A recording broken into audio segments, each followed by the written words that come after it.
Hello, ako po si Benjamin Phillips, and you're watching PBA Draft Room TV. Napapansin po namin na 88% ng aming viewers ay di pa nakasubscribe. Kaya kung nagustuhan niyo naman po yung video, bilang tulong lang sa aming channel, ay hinihiling lang po namin na pakipindot ang like, subscribe button at notification bell. Maraming salamat mga ka-Draft Room! Welcome back po mga ka-Draft Room. May ilang surprise big man din ang biglang sumali this draft.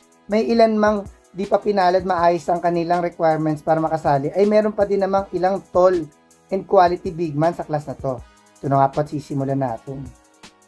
Sa rank 12 ay ang 6'7" center na si Ronan Santos. Kahit medyo limited lang ang playing time na nakukuha ni Ronan bilang backup ni Balti, ay masasabi kong reliable ang kanyang inside scoring at minsan ay outside shooting.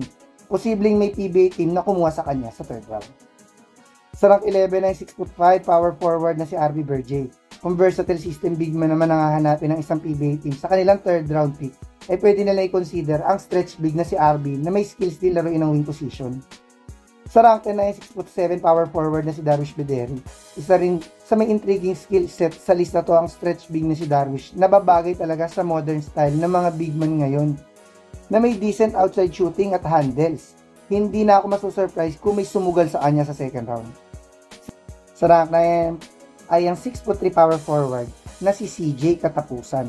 Isa si CJ sa pinaka-undersize sa lista to, pero isa din siya sa may championship experience at maaasahan din pagdating sa club. Sa rank 8 ay ang 6'4" na si JP Maguliano. Si JP na ang best power forward prospect na galing sa NCAA sa lista to. At dahil sa big improvement sa kanyang inside at outside game at pagiging part ng NCAA Mythical 5, ay malaki ang chance na may kumuha sa kanya sa second round.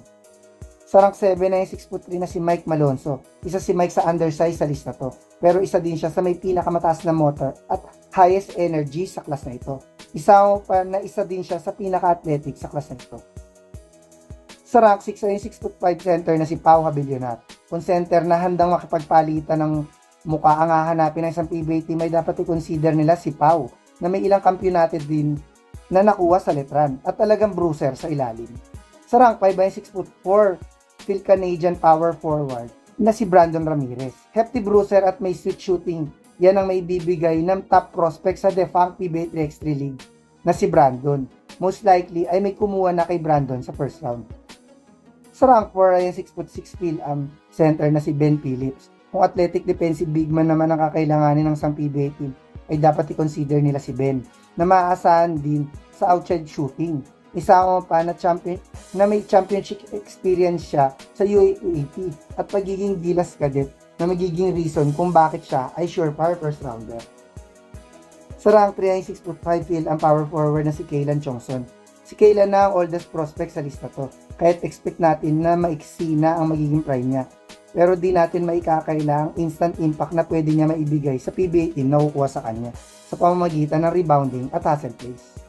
Sa rank 2 ay 6'7" Phil ang power forward na si Kai Balungay. Si Kai na ang masasabi kong best power forward prospect sa class na ito, dahil din ito sa kanyang versatility na laruin effectively ang both forward position.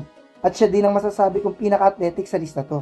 Isamang pa ang championship experience na nakuha niya sa UAAP. For sure ay top 5 pick itong si Kai. At ang best big man sa class na ito ay ang 6'8" center na si Justin Baltazar. Dahil sa overall skills ni Justin, mapa-post up, outside shooting at defense, ay dinominate niya halos lahat ng league na sinalihan niya. At most likely, ay siya na ang top overall pick this draft. Madami ang na-excite sa mga humabol this draft. At after nito ay gagawa tayo ng last mock draft para sa 2024 PBA draft. Hanggang sa susunod na lang mga ka-Draft Room.